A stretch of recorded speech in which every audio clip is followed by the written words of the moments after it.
Recently, Blizzard has announced they banned over 120,000 malicious accounts from the Classic WoW ecosystem across both Classic Wrath and Era servers, making this the single largest ban wave they have ever publicly announced in either version of the game, as far as I'm aware. Today we're going to be revisiting the ugly underground side of botting in World of Warcraft Classic, and hopefully seeing an improvement following this landslide announcement. So I did touch on botting in Wrath Classic in a video a few months ago now, and to be frank, it was not in a good state. The big crux of why there's so many bots in the game came down to one decision that Blizzard made when re-releasing Wrath Classic, and that was to remove the level 55 restriction upon creating a Death Knight on a brand new account. For what it's worth, I don't think this decision was made from a place of ill intent, or the outcome with bots wasn't easily foreseeable. It's just, well, you know, Wrath is a popular game, and it still is now. Leveling in Classic was very time consuming, and Blizzard wanted as many people as possible to be able to come back, log in and play the game when they re-released it. We had something relatively similar in TBC when we had the Dark Portal Pass added with a whole level boost. For Blizzard, they want people to be able to get into the game as soon as possible. Imagine saying, hey look, Wrath is out, go and spend hours and hours leveling a character you don't care about so you can re-roll at level 55 to a Death Knight that you actually wanted to play. It just doesn't make any sense from a business perspective. And although this change was a great boon to new or returning players wanting to relive their DK memories, another group of individuals were always going to indirectly benefit too.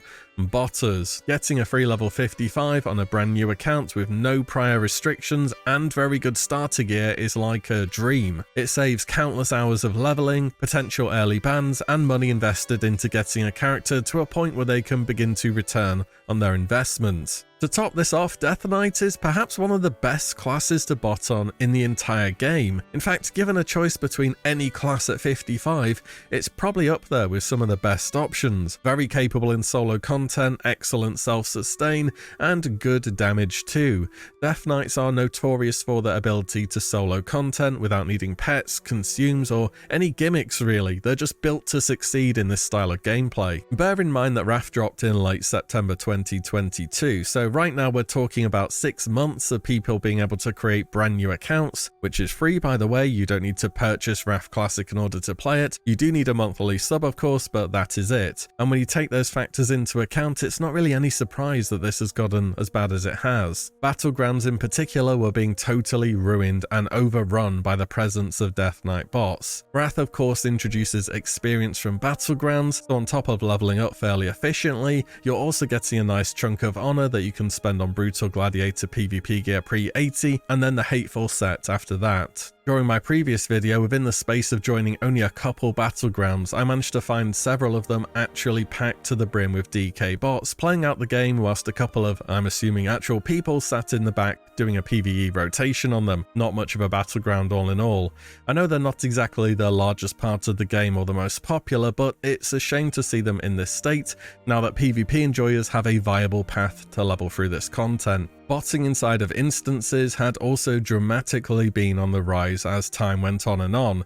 In fact, it's not uncommon to do a /who inside of a level 70 10-man raid, being Karazhan or Zulaman, and seeing a full stack of DKs with very randomly generated names, if not just a full-on collection of spammed letters. And as things were getting seemingly worse and worse, the other week Blizzard finally hit back with a huge blue post, claiming to have banned over 120,000 accounts over the past few weeks, in addition to the standard tens of thousands per week. Bigger still is the fact that the requirement to have level 55 on your account in order to create a Death Knight will now be making a comeback to the game. Here's what they had to say on it. We felt it was very important for the launch of Wrath of the Lich King Classic to give anyone who wanted to hop into this iconic expansion the ability to do so with as few barriers as possible. However, now the initial launch period has passed, we no longer wish to allow the unrestricted creation of Death Knights on brand new accounts. You know what's crazy about this to me? There's that many accounts that need to be banned, meaning that many people are buying gold in the game. This could just be me, but since the Burning Crusade, and especially now in Wrath, I just haven't needed to farm gold beyond the first 2 or 3 weeks of the expansion. I farm gold in Vanilla Classic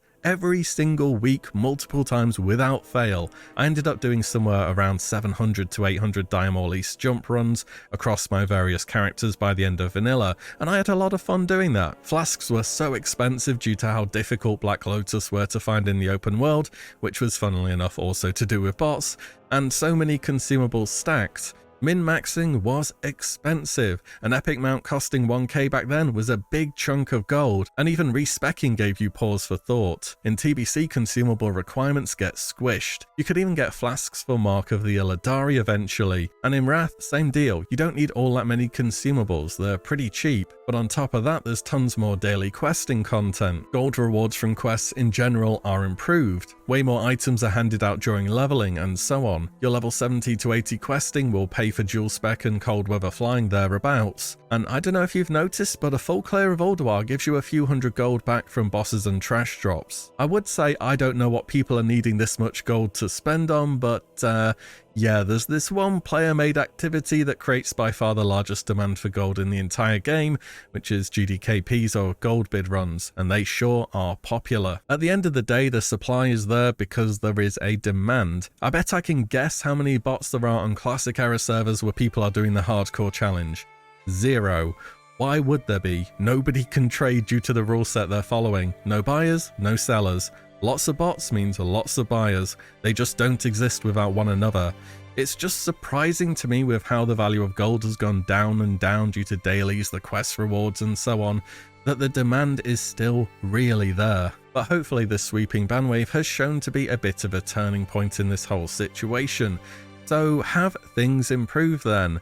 Well, I think they will, just not quite yet. See, the thing is, where there's real money to be made, people who are rather clever get involved. That's life. Remember how you've been able to make a fresh 55 DK on an account for literally 6 months in a row? Yeah, so the question is, how many bots are left over? I've no doubt there are going to be literally thousands upon thousands of accounts that were created some 4 or so months ago sitting there with a level 55 DK with a randomizer name that's never been logged in, just waiting to be reactivated. The thing here is, in order to make a DK in the first place, the accounts would have at some point have to have been subscribed. And though they have been dormant for potentially months, we'll need to resubscribe in order to be activated. But it's still an investment up front, guaranteeing a level 55 for free on your account, rather than having to start from level 1.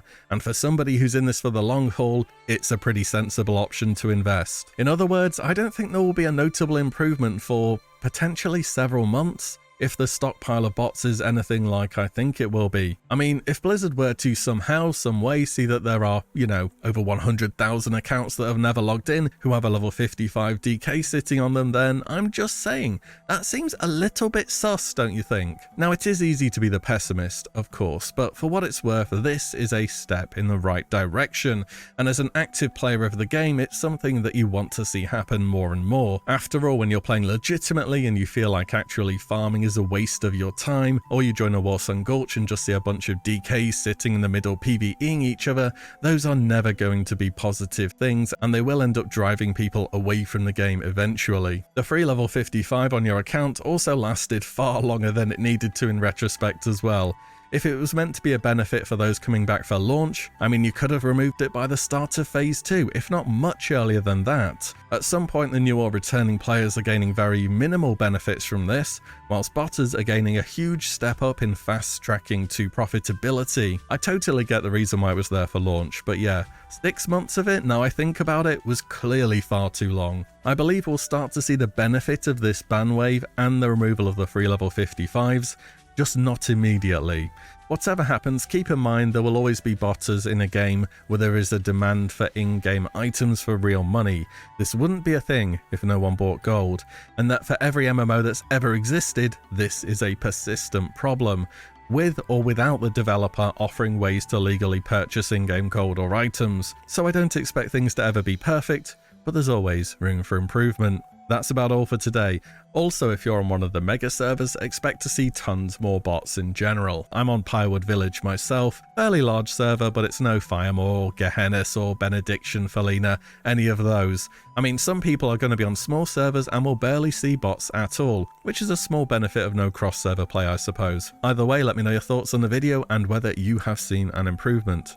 And as always, thank you all so much for watching and listening in, and I'll see you all in the next one very soon.